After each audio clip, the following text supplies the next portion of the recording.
Bienvenidos a un nuevo episodio del podcast del Instituto Fe y Libertad, un espacio dedicado a reflexionar sobre las ideas que dan forma a nuestra cultura, nuestra economía y nuestra comprensión sobre la persona humana. Hoy abordaremos una pregunta fundamental. ¿Está realmente la economía fundada sobre la escasez? Durante siglos, la teoría económica moderna ha partido de la idea de que los recursos son limitados y los deseos humanos ilimitados. Pero, ¿qué ocurre si el verdadero fundamento de la economía no es la escasez, sino la abundancia de la persona humana? Para conversar sobre esta provocadora propuesta nos acompaña Hugo Donaldo Cruz Rivas y Marco Antonio García Kim, autores del artículo La abundancia del acto de ser personal como fundamento antropológico de la economía, publicado en la revista Escasez, Insuficiencia y Potencial. En su trabajo, los autores proponen un replanteamiento profundo de la economía a partir de la antropología filosófica de Leonardo Polo, integrando conceptos como libertad, don, creatividad, trabajo y dignidad humana. Acompáñenos en esta conversación sobre economía, filosofía y antropología que nos invita a mirar la actividad económica desde una perspectiva más humana y trascendente.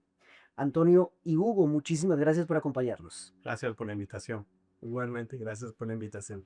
Pues como dije en la introducción, la idea es que podamos discutir, dialogar respecto al artículo que ustedes publican en la revista, en el último número que sale de la revista Fe y Libertad, y en donde ustedes hacen una propuesta respecto a analizar temas como la economía, la escasez, los recursos, por ejemplo.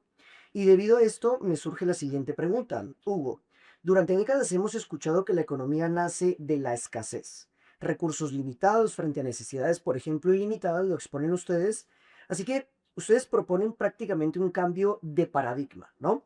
¿Cómo surge la inquietud de cuestionar ese supuesto tan central de la teoría económica moderna de ya no es limitado, es ilimitado, por ejemplo? Bueno, en realidad fue muy motivador recibir la convocatoria de Fe y Libertad con respecto a estos tres temas que engloba este número. Y en realidad no queremos, no es nuestra intención aportar una teoría propia, evidentemente, sino más bien ser canales de difusión y de comunicación de unas ideas que nos encantan en realidad, que son las ideas de Leonardo Polo. De alguna forma queremos hacer una especie de presentación en sociedad, digamos, de un filósofo que aquí en Centroamérica puede no ser tan conocido, ¿verdad? Pero que tiene una fuerza muy grande. Entonces, en realidad es simplemente de alguna forma resumir e interpretar también de alguna forma las nociones que Leonardo Polo aporta de este asunto. Que básicamente es, la economía es una manifestación de la persona humana y por lo tanto es una consecuencia, pero consecuencia de qué?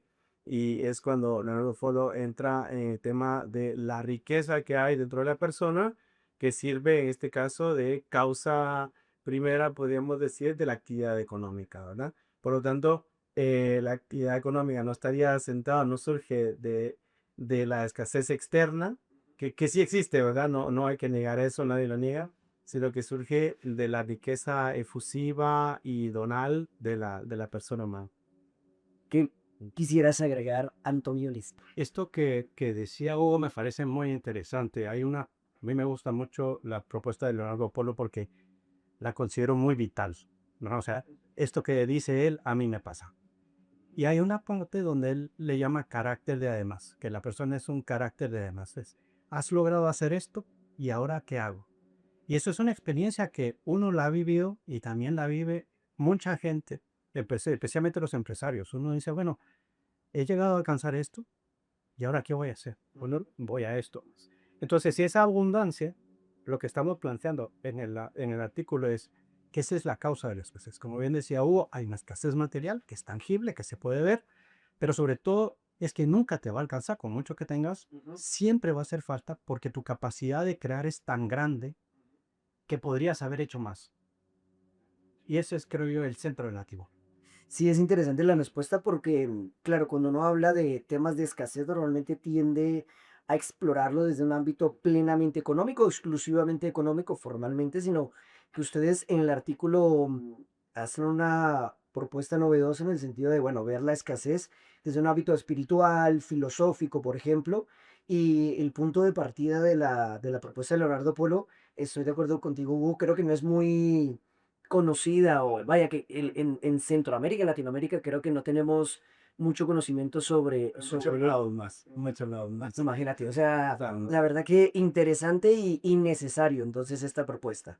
Ahora, sobre lo que ustedes mencionan en su artículo, hacen un recorrido histórico bastante interesante sobre cómo viene evolucionando el concepto de escasez desde el padre de la economía moderna, como lo fue Adam Smith, hasta Robbins, por ejemplo, hasta Samuelson. La pregunta sería, ¿qué creen que ocurrió para que la escasez pasara de ser una condición circunstancial a convertirse, por ejemplo, casi en el fundamento absoluto de toda la economía? Bueno, sí, desde nuestro punto de vista, como lo señalamos en la introducción del documento, ocurrieron varias cosas, ¿verdad? Hay que reconocer que para Adam Smith y para David Ricardo, la escasez no era un concepto metodológico, ni siquiera era lo principal. De alguna forma, lo principal para ellos era la creación de riqueza, precisamente, ¿verdad? De cómo las naciones con determinado manejo de la economía crean más riqueza. Creemos que el término adquirió más notoriedad, si se puede decir, con el surgimiento de la teoría de Malthus. Malthus es el que subraya esa como catastrófica y abismal diferencia entre recursos materiales y crecimiento de la población y genera esa visión tan negativa que se ha venido arrastrando porque hay un neomalthusianismo, ¿verdad? Sí. Pero todavía más profundo es como Marx aprovechó, explotó esta idea de Malthus, le dio por supuesto el matiz de su pensamiento cuando decía que en realidad había una mala intención del capitalismo de mantener las cosas así, eh, porque si mantenemos a los pobres con esa pobreza y esa escasez, entonces habrá ricos que se siguen enriqueciendo. Esa es la interpretación que todos conocemos. Ajá. Y eso hizo subrayar la historia que la escasez es lo principal y luego hay que gestionar esos recursos.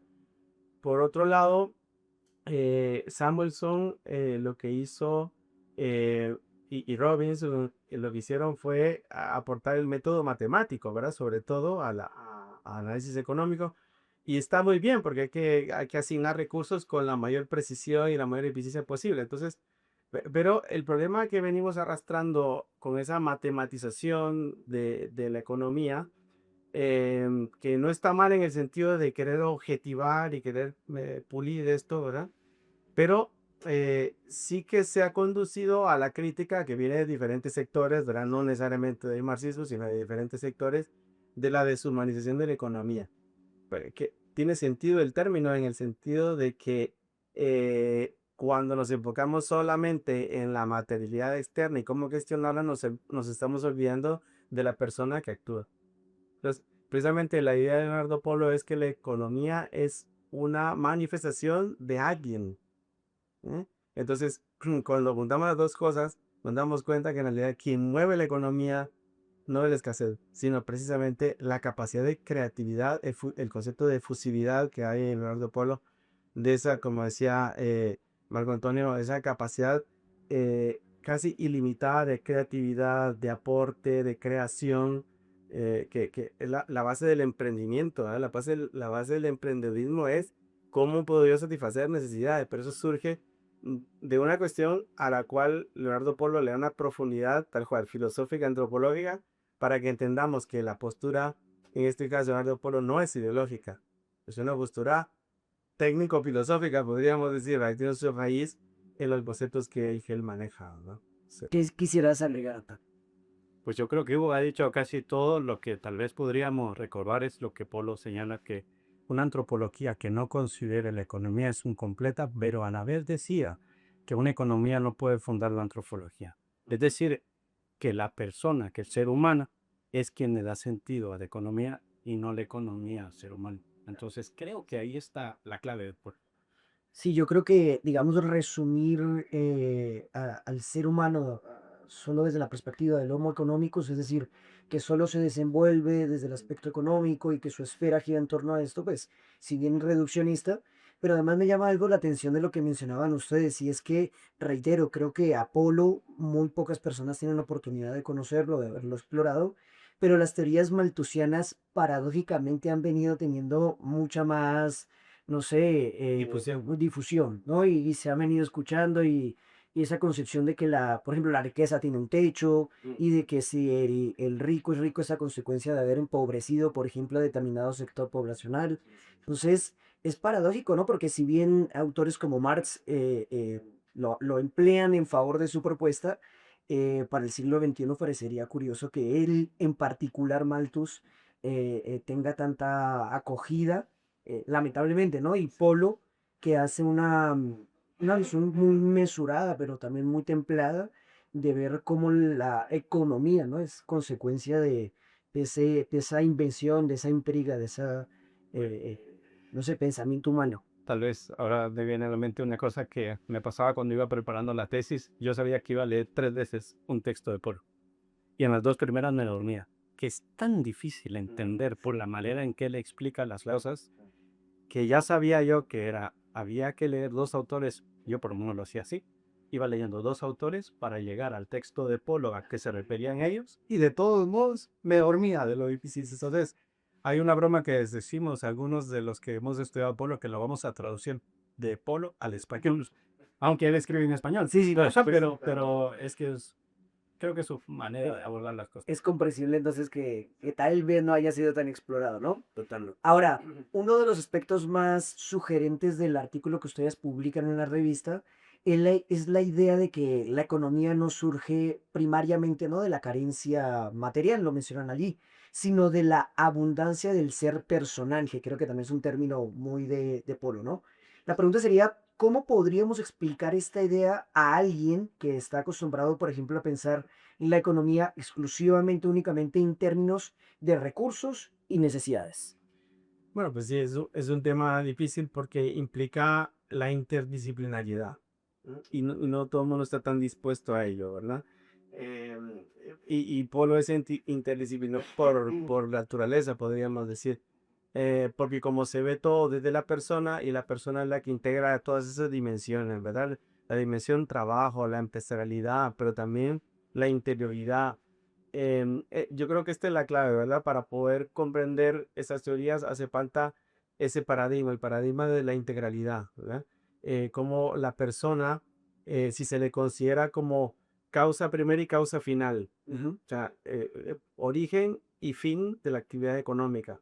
Esto es lo que tenemos que entender, porque lo otro es un intento de objetivación. Yo solamente describo y hago modelos matemáticos de una exterioridad que digo, las ciencias físico-matemáticas han dado muy buenos resultados para la humanidad en general, o sea, tantos bienes que tenemos gracias a ello. Pero hay que tener cuidado con este tipo de actividades como la actividad económica, que no son exclusivamente algo exterior a la persona, sino que la involucran. Porque la persona que trabaja, la persona que actúa es la que mueve la economía. Entonces estamos hablando siempre de una actividad esencialmente humana. Ese es el cambio de paradigma que necesitaríamos para que alguien pueda aproximarse a estas ideas y tratar de poder comprenderlas, ¿verdad? Sí, yo creo que sí. Y otra manera, digamos, agregando a esto, podría ser volver a las raíces. Si la economía es la gestión de las cosas del hogar, al final lo que estás diciendo es cómo asigno mejor. A mí me parece que la clave de la economía, desde el punto de vista de la abundancia, es saber analizar para seleccionar bien a qué invierto. Y eso es lo que hace un empresario. A mí me parece que Paul es muy entendido en el lado de la empresa porque es muy real. O sea, lo que hace un empresario que es, no hace cualquier cosa, hace lo que es más rentable, lo que conviene más. Entonces, esa es la economía, me parece a mí, que es tomar de esa abundancia de poder hacer con lo que tengo que hago mejor. Sí, digamos que la idea en ningún momento es intención de Polo y la nuestra mucho menos es negar la escasez. O sea, hay recursos escasos efectivamente, ¿verdad? Y hay que gestionarlos. O sea, creo que lo hacemos en el presupuesto familiar, lo hacemos en el presupuesto empresarial y de lo que sea, ¿verdad? No ese es el punto, ¿verdad? El punto es entender que la riqueza que hay en la persona que trabaja, en la persona que impulsa cosas, que impulsa ideas, el empresario, esa riqueza es mucho mayor. ¿Mm? Entonces, esto no solamente nos genera un optimismo, podríamos decir, sino que además nos genera un enfoque muy fértil, ¿verdad? Que es, por ejemplo, a la hora de trabajar en la empresa, las personas que están ahí trabajando no son solamente unos recursos escasos que hay que administrar y no viven solamente de la escasez, sino que estamos considerando dirigir personas que son aportantes, que son donantes de creatividad. ¿Verdad? El cambio de paradigma es grande para efectos de la dirección de equipos de trabajo dentro de una empresa.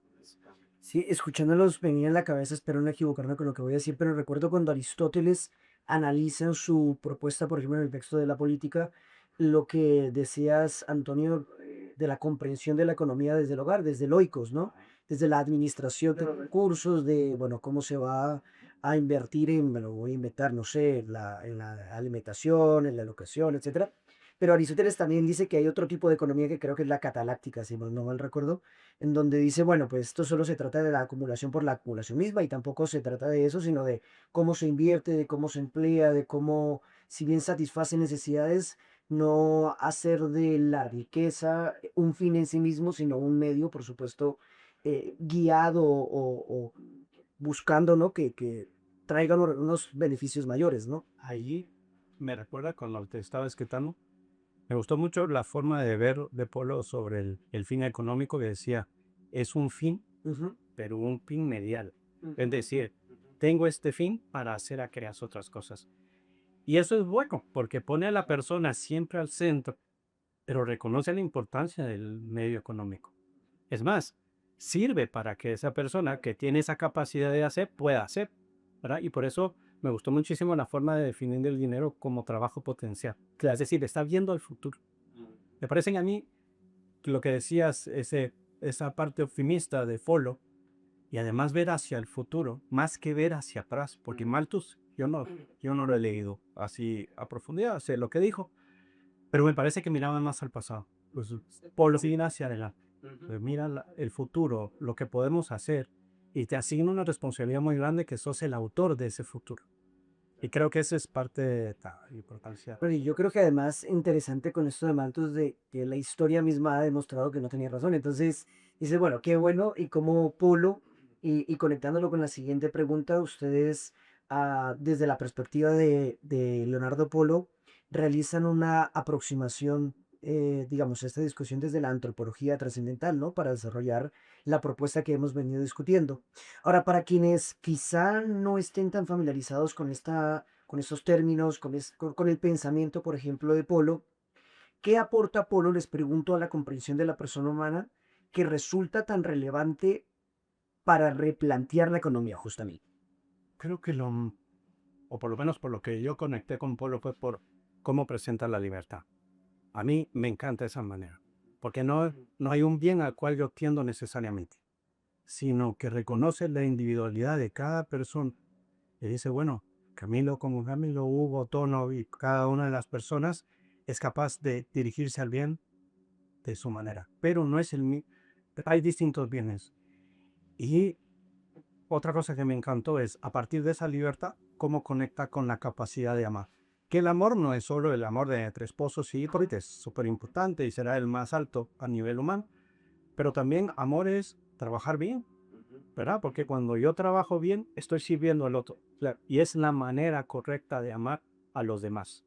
¿Cómo? Ofreciendo un buen producto, ofreciendo un buen servicio, no engañando, ¿verdad? Procurando el bien de los demás a través de esa actividad que me es rentable a mí, ¿verdad? Entonces me encanta cómo compagina las cosas.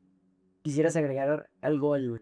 Sí, digamos que aquí también está la dimensión ética, ¿verdad? La cuestión y es que las personas cambiamos mientras estamos actuando, ¿no? Esa es la idea fundamental de la ética. No seremos iguales dentro de un tiempo, seremos mejores o peores, ¿verdad? Dependiendo de las decisiones que hemos tomado y la forma en que hemos ido gestionando nuestra realidad. Entonces, esto es un factor importante tomar en cuenta, ¿verdad? No somos elementos estáticos de una fórmula o de un cálculo matemático, sino que las personas que actuamos estamos transformando el mundo, pero nos estamos transformando nosotros mismos mientras transformamos el mundo, ¿verdad? Entonces, es que esta forma de entender la economía, que es verdaderamente integrar persona y mundo exterior, persona y actividad, pues nos parece que es muy, muy integral, muy completa y pues por eso quisimos hacer un poquito de introducción, ¿verdad? En este documento. Pues sí que es colosal digamos, como el objetivo que intentan exponer en el artículo. Y es que dentro del artículo hay una idea muy poderosa que, digamos, desarrollan de manera transversal y es que la persona no tiene simplemente libertad, como lo mencionaban previamente, sino que también es de libertad. Entonces no es que tiene, ¿no? Sino que es. Es intrínsecamente esa libertad radica en la persona. Ujú. Pero cuando hablamos de personas en la intimidad, yo creo que valdría la pena hablar un poquito de eso. Todos tenemos el cuerpo, todos tenemos habilidades, conocimientos, virtudes, pero eso no te define. Hay algo. Yo me hago amigo de la persona. Yo me enamoré de la persona de mi esposa, Ujú. ¿verdad? Y es esta experiencia que todos tenemos. Entonces, darse cuenta y reconocer que la libertad está ahí, que uno intrínsecamente es libertad, a mí me movió el piso, o sea, me hizo ver la vida distinta y creo que eso es lo que permite. Porque podríamos preguntarle a un empresario, ¿y por qué solo dinero? O sea, ¿por qué? ¿Quién te dijo que es así? ¿Quién te dijo que no puedes hacer tu misma actividad ganando ese dinero que te sirve y que querés, mejorando lo que decía Hugo sobre la ética, aportando a los demás? Que sí quisiera hacer énfasis en que la efusividad no es regalar, ¿verdad? Pero sí es la caña, digamos, del que enseñan a pescar. Eso es efusividad. O darte aquel producto que te sirve, pero no solo el indispensable, sino estás tomando un café, estás teniendo un momento de encuentro. Quien produjo este café aportó a la sociedad. Entonces, eso me capta, pensarlo así. ¿Qué quisieras agregar, Hugo? Bueno, es que Leonardo Polo hace una gran síntesis de alguna forma de toda la filosofía anterior a él, tanto de la modernidad como de la método y de la filosofía antigua. Por ejemplo, retoma conceptos como el acto de ser y potencia, ¿verdad? Entonces, visto desde ese punto de vista, la inteligencia y la voluntad son potencias, pero las potencias necesitan un acto que las active. Entonces, ese acto, que es el acto de ser personal, esa es la mayor interioridad e intimidad del ser humano y es ahí donde radica la libertad. Somos libres de usar la inteligencia y la voluntad para esto o para otro. No somos inteligencia y voluntad, sino que tenemos inteligencia y voluntad. ¿Quién tiene la inteligencia y la voluntad? El yo, ¿verdad? Bueno, el yo como conciencia de mí mismo, pero ese acto de ser que es previo y es por eso trascendental. ¿Verdad? Es la antropología trascendental de Polo, ¿verdad? Por eso es que no tenemos libertad, es que somos libertad, porque esa libertad activa todo lo demás. Ahí llegamos al corazón, podríamos decir, de esa antropología, Ajá. ¿verdad? Sí. Qué interesante su frase de eslogan puede ser para el Instituto, que bueno, queda muy bien. de verdad que sí. Ahora, eso de somos libertad o no, de somos un sujeto, digamos, caracterizado con la libertad, ¿cómo dirían ustedes que se relaciona esta característica con el tema de la creatividad, por ejemplo, de la actividad económica, del trabajo? Porque claro, hay posibilidad de explicarlo desde tenemos libertad para, pero si la propuesta en términos filosóficos es eso, somos libres, ¿no? Es una característica intrínseca en nosotros como al final termina inmiscuyéndose, ¿no? Atravesando otros aspectos como la creatividad del trabajo, la academia inclusive. Voy a poner un ejemplo muy sencillo, pero que es a propósito. A ver, si uno va a un bosque en Estados Unidos y encuentra un dique, uno dice, ¿quién hizo esto? Un castor. O sea, no se pone a pensar si fue de repente un mono que lo hizo. O sea, uno sabe que fue un castor. ¿Y por qué? Porque el castor, en su naturaleza, hace diques, ¿verdad? Y si oye ruido de agua, se despierta y tapa esa salida de agua. Si uno mira una telaraña, los que saben de eso, a mí me encantaban los animales, pero no a ese punto, pero el que mira una telaraña, dice, esta telaraña es de tal especie, porque la especie está determinada a hacer eso. En cambio, nosotros, como seres humanos, podemos estar hoy aquí gastando neuronas para poder venir a hablar acá, o alguien puede estar en una cámara, otro puede estar en un piano, otro puede estar haciendo tecnología, lo que sea. No estamos determinados. Esa es una manifestación muy clara de que el ser humano está llamado a trabajar, pero según quién es. Y a mí por eso me parece que es importante rescatar el concepto de libertad, porque le da valor a lo que haces, porque manifiesta quién sos. Entonces, una manera de saber cómo estoy es ver las acciones que yo realizo. Y como esto no soy solo yo, sino que hay muchísima gente, pues tenemos que organizarnos y ahí está la economía. O sea, toda la matemática que se le ha metido a la economía vale la pena, claro que sí. Pero lo importante es no ver el árbol, sino ver el bosque, claro. Sí, verlo como un todo. Bueno, esto, por cierto, abre a un tema muy actual que es cómo que actúa todo esto con la inteligencia artificial, ¿verdad? Y con la robotización. Como dice un colega, esto lleva a un planteamiento muy profundo. Si hay tantas actividades humanas que van a ser realizadas con mayor precisión y con mayor eficiencia por robots que es toda la inteligencia artificial, la pregunta por el trabajo humano sigue más vigente, ¿verdad? ¿Qué es en realidad trabajar?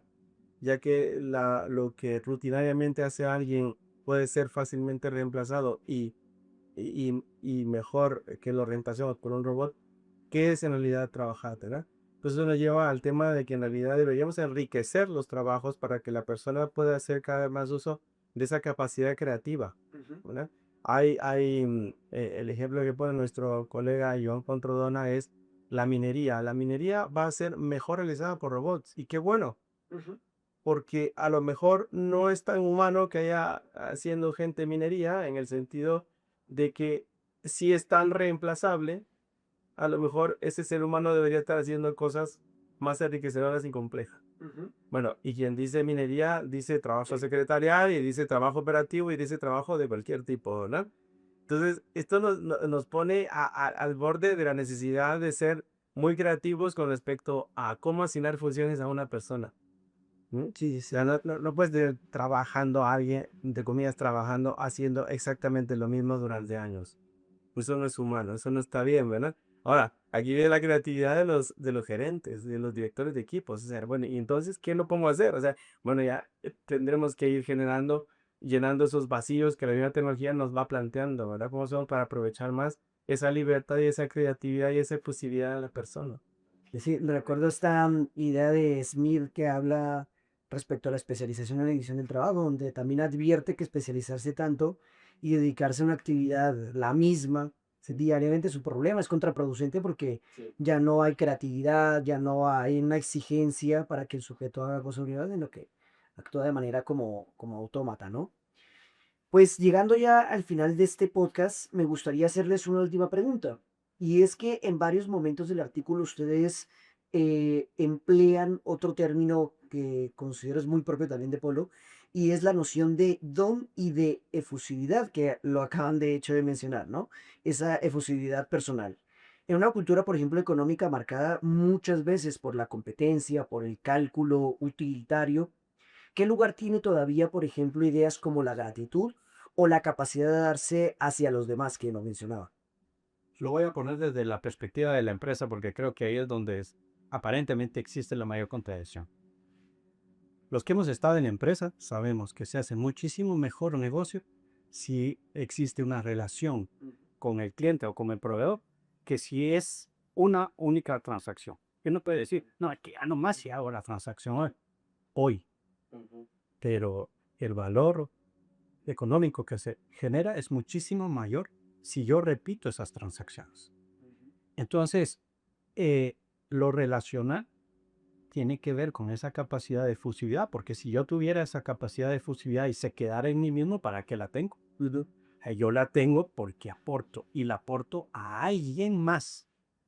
Y ahí está la efusividad, pero que se concreta a través del don, pero por eso decía antes que el don, que no se entienda por favor como te lo regalo, Sí, pero no, es te aporto algo que es digno de mí, de ser ofrecido y dignificante de quien lo recibe. Entonces, eso es lo importante. No te ofrezco cosas que simplemente yo sé que me vas a demandar. Es que si no la droga estaría ahí, perfecto, ¿verdad? O sea, es un producto súper demandado, pero le hace mal a él y no es digno de que yo lo ofrezca porque el otro es otro yo. Ziegler. En cambio, si lo que te ofrezco también demandado, voy a decir televisiones o jeans, pues está bien, ¿verdad? porque te visto, te doy acceso a información o a entretenimiento. Es importante, creo yo, no volver tan espiritual esa propuesta.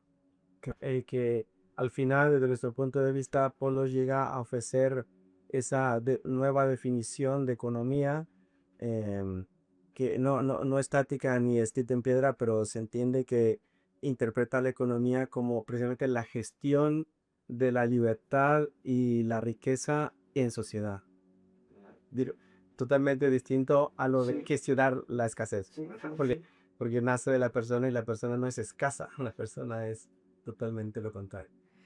Pues interesante y muy agradecido con ambos por esta Gracias. conversación. Esto nos invita, nos recuerda en todo caso que la economía no es solamente una técnica para administrar los recursos, como lo venimos mencionando, sino también una actividad inseparable de la persona humana y también de su vocación, por ejemplo, de crecimiento, lo estuvimos diciendo, ¿no? El encuentro y también de la idea de bien común.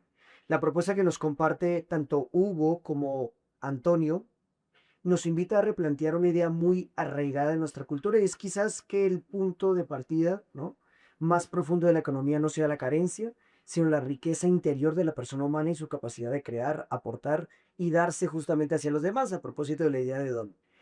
Agradecemos profundamente a nuestros invitados por acompañarnos y por ayudarnos a reflexionar sobre esos temas que tocan las raíces mismas de nuestra vida social y económica. Muchas gracias a ambos por sus aportes. Bueno, gracias por la invitación. Adiós, un gusto. Y gracias y felicitaciones por estos espacios, son maravillosos. A ustedes y gracias también a ustedes por escucharnos. Los invitamos a compartir este episodio y a leer el artículo y a seguir dialogando sobre cómo construir una economía más humana, más ética y verdaderamente orientada al florecimiento de la persona. Hasta el próximo episodio.